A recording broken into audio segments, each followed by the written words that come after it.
Blackburn Rovers return to Ewood Park this midweek to take on Hull City. But can Rovers bounce back from that shit show on the weekend? We'll take a look at it. Nah. That's right, folks. Back once again with another match preview. Looking forward to Blackburn Rovers taking on Hull City this coming midweek. And we'll get to that in just 1 second. If you're new, wave in, smash your subscribe and get your bag out today. All things Blackburn Rovers related, Championship related, world football related. We got it all here. Under one, Rooski. That's right, boys and girls. Of course, Rovers nursing from, of course, collapsing against Luton Town this past weekend. Of course, Hull City having a bit of a stuttered start to life back in the Championship. But, of course, who will come out on top this coming week? We'll take a look at that and more in just 1 second. Before all that, of course, I want a big shout out to... my two brand new Patreons, boys and well done too. Goodness gracious me, Connor Medlin, of course, welcome to the gang, and of course Jim Watton as well, well done to you, of course, brand new patrons, well done, I do appreciate the love and thank you for your support. Of course, we're trying to take this channel up to another level, of course. Also, I want to take a little look, let's talk a little bit about the patrons, what that's going to get you access to, because over the next few weeks we're going to be opening up, unlocking a whole new plethora of privileges and perks for those patrons. Let's talk about it, of course. We're starting a brand new channel, boys and girls. It's going to be a daily vlogging channel, Dirk's Daily Diary, of course, take a little look at life behind the scenes of the camera, of course, how the setup looks and all this kind of stuff. But it's going to be a continuous daily thing, looking at life here in the middle of Pennsylvania as a British person, as, of course, looking forward to the future. A lot on the table, of course, we do have a lot going on here that, of course, you might not believe. And, of course, the amount of work that goes into this channel itself, you can have a little of an overview of the channel itself and, of course, how things are like being me as I am. That's, of course, looking ahead. Also, we're going to be unlocking a lot of data and all that kind of stuff for the patrons to get access to, and again, plus other stuff for the patrons. But if that interests you, check out the link down below, patreon.com/Roverseas. So anyway, let's get cracking and have a look at, of course, the next match, which is this Badger up against Hull City. Alrighty then, strap the deep and have a look at the match then, shall we? Of course, taking place this coming Tuesday. It is Rovers' Hull City, of course, at Ewood Park. Let's take a look at Rovers, if you just don't know. This is the situation for Rovers at the moment. Of course, they do play their games at Ewood Park, which holds capacity around about 31,367. Our manager is Tony Mowbray. Of course, our Capitano is Darrell Lennon. The most distance our fans will have to travel this season, or the least amount, will be up against Preston North End. The most distance we'll have to travel will be up against Bournemouth. Last time around, we finished in 15th. The odds at the start of the season were 20 to 1 to get promoted as champions. Of course, my prediction for Rovers at the moment is 10th, of course, but that may change over the course of the season, but that's what I'm sticking to at the moment anyway. Of course, let's take a look at Rovers' recent account then, shall we, heading into this. Coming in the back of that loss, it feels like a loss against Luton Town. 2-0 up we were, of course, ultimately ending up 2-2 in the end. Prior to that, we did draw with Middlesbrough, also losing to West Brom at Ewood, of course, but also decent results against Forest away and Millwall on the road as well. So not too shabby, just one defeat the past 5 for them, not for Rovers, but a lot of draws knocking on. We need to turn those draws into wins. Of course, the stats look like this. Brereton will play. Of course, there was some concern about him missing the game. He did play on the weekend, but he will be available should he be fit this coming weekend. Gallagher's got himself a couple of goals as well. Tyree Stone also got 2, and Ayala's got 1 as well. As for the yellows, Ayala's got a couple, so has Gallagher, Lennon, and Travis. Hayden Carr with the 1 in red. He is free and available to play this game if Mowbray chooses to do so. But this is what I expect for Rovers this weekend. Of course, much similar to last round. Of course, the only change is in the attacking department. We've got Kaminsky between sticks, Pickering, Ayala, Lennon and Nyambi, and my back 4 on this one. Rothwell, Travis and Buckley. And my picks in midfield, and we've got Brereton, Gallagher, and I've stuck in the new youngster from Brighton, Rida Kadadra. I was hoping to see him, of course, last weekend, but we didn't get a chance to see that. So I'm hoping he gets a shot this week. Tyree Stone, of course, could continue. I think he probably, deep down in my gut, I think he will start. Of course, he scored, so why would you drop him? I just think we need to see what this guy's all about. I think this match, it will be a prime time, a chance to see if he's got the makings to be a wizard for us this coming season. We've also got the likes of Leighton Clarkson, possibly potentially coming in midfield.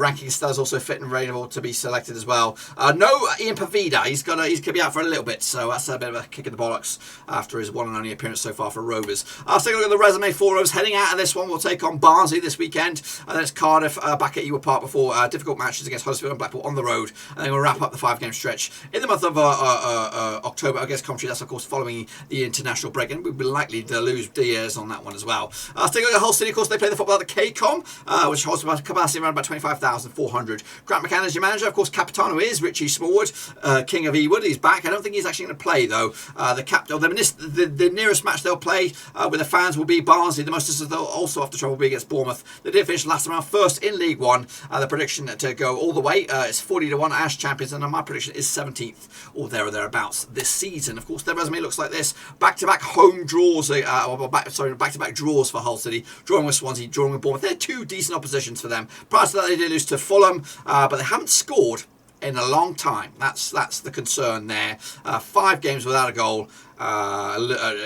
Losing to QPR, losing to Derby, losing to Fulham, back-to-back 0-0s. So that is an area of weakness. You know what? I think you'll get your goal against Rovers, so don't panic too soon. Let's take a look at the goal scoring charts anyway. Of course, this probably includes the Calabetta Cup and anything like that. Keane, Lewis, Potts got himself a couple of goals. McGuinness got 1. Smallwood and Cannon also got themselves 1. The yellows, though, 2 yellows for Keane, Lewis, Potter as well. Deschamps, Bernard's got a couple of yellow cards. Eves and Smallwood as well. Moncur with the one and only red. When did he get that red? That's a concern.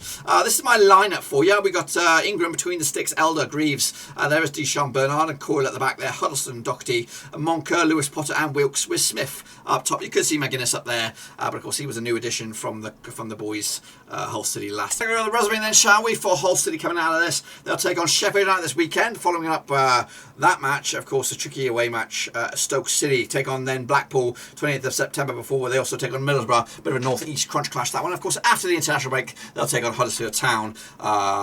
Yes, that's the 5-game stretch. Let's take a look at some of the stats then, comparing these two sides over the course of the season so far. Rovers preferring to shoot within the 18-yard box, 66% of all of our shots in that 18-yard box, 25% long-range bad balls and 9 within the 6-yard area. As for Hull, though, 48% of their shots coming outside the box, 44% inside the box and 8% in that scrappy-dappy-do area. As for the attacking possession for both sides, of course, 75%. In fact, these are the shot directions. 75% of all of the Rovers shot down the middle, 30% down the left and the right. As for Hull, they like to mix that up a bit more than that. 56% of all their shots down the middle, 23% down the right, 21 down the left. As for the possession, Rovers opted to keep the ball in the middle third, 41% of all of possession in the middle, and of course split 60% down the middle, the own third and the opposition third. As for Hull, they prefer their middle third as well. 44% of their possession is in the middle, 30% is in the defensive quarter or third, and 26% going forward. And again, when with ball and when going forward with possession, 43% of all of our stuff is coming down the right, 33% down the left, compared to Hull's 40% down the right and 36% down the left, of course. As for the recent record between these two sides, Rovers' home form looks pretty shaky. Just 1 win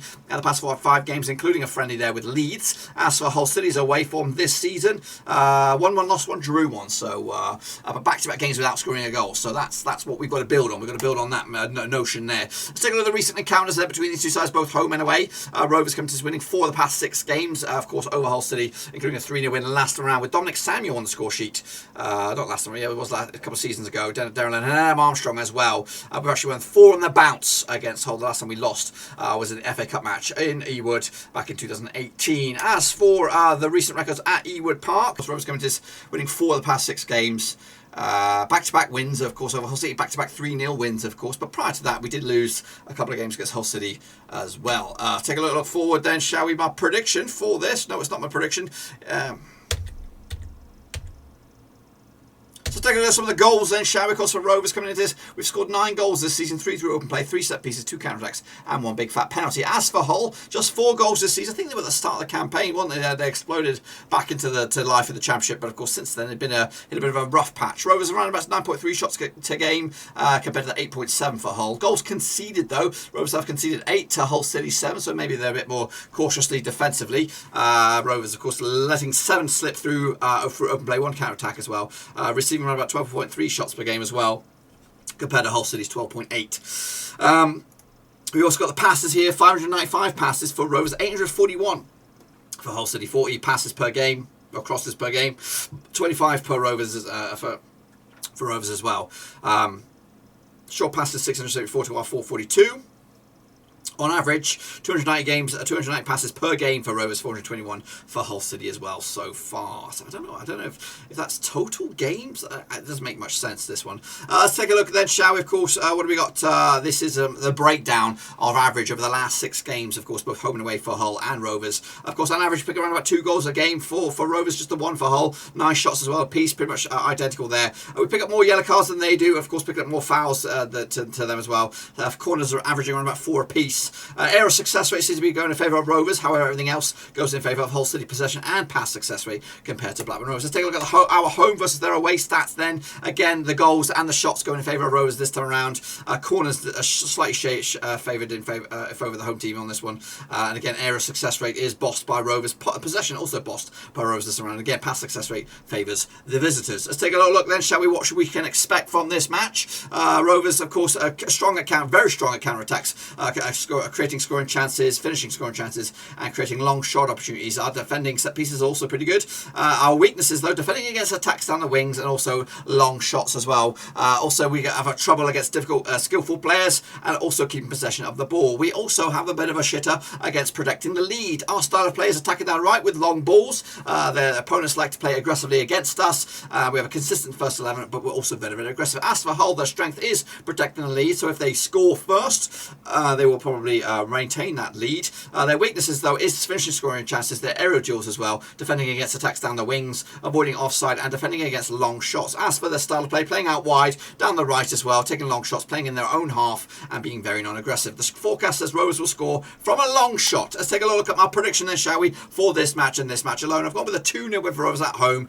to continue our unbeaten run of 3 games, I think, but of course we need to get that first win. Since I think we haven't won since Forest on the road, so we need a win to get ourselves back to winning ways. Hull City also looking for some points as well.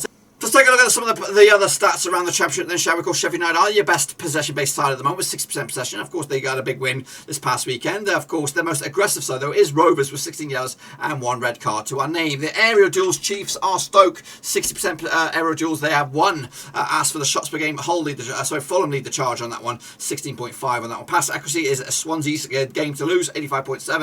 And, of course, the match ratings is, of course, opinion-based. Let's take a look at what else is going on this weekend. Of course, we do have all games going on this week. Sheffield United will take on Preston at Bramall Lane. Blackpool take on Huddersfield, looking for back-to-back wins. Bournemouth looking against also another win against hopefully against QPR for them.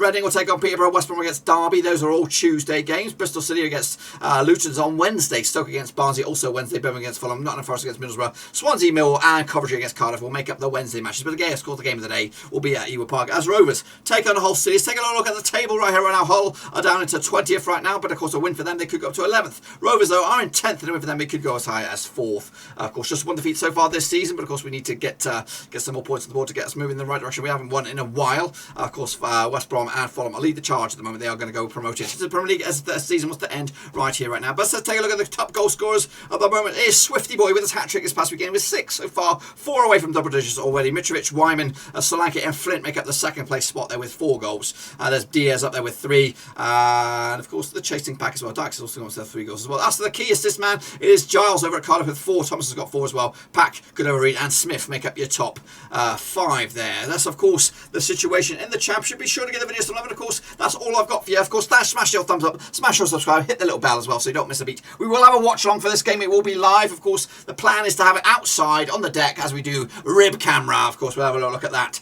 Of course, that's on Tuesday, so make sure to check that out. Of course, as we watch the game live.